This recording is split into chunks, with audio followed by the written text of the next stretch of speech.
Une femme projeta d'assassiner son riche mari. Elle le convainquit d'aller plonger dans une rivière. Sous son insistance, l'homme sauta à l'eau. Lisa observa la surface avec satisfaction, persuadée que son plan avait réussi et que l'héritage serait bientôt à elle. Mais contre toute attente, l'homme réapparut derrière le bateau. Son plan avait échoué. Elle lui suggéra alors de tenter un plongeon depuis une falaise. L'homme s'avança, prit une profonde inspiration et sauta. Le temps passa, il ne refit pas surface. Lisa pensa qu'il était enfin mort. À ce moment-là, elle réalisa qu'elle ne savait pas piloter le bateau. Elle appela à l'aide, mais il n'y avait aucun réseau. Personne ne répondit depuis la rive. Paniquée, elle tenta de manœuvrer seule, mais le bateau perdit le contrôle.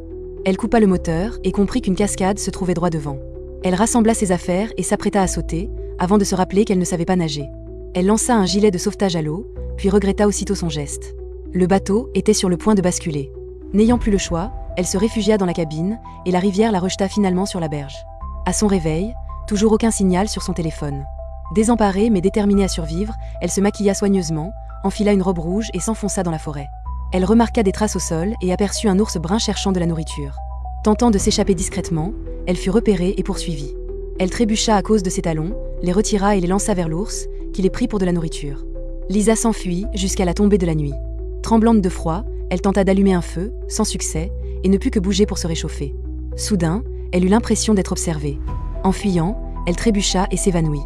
Au matin, elle découvrit que ce n'était qu'un renard blanc. Le renard sembla la guider jusqu'à un point d'eau. Elle y trouva des champignons, qu'elle découpa avec une carte et mangea après y avoir vaporisé du parfum. Peu après, des hallucinations apparurent, les toxines faisant effet. Heureusement, l'empoisonnement n'était pas mortel. À son réveil, elle vit une colonne de fumée au loin. En s'approchant, elle découvrit un incendie de forêt.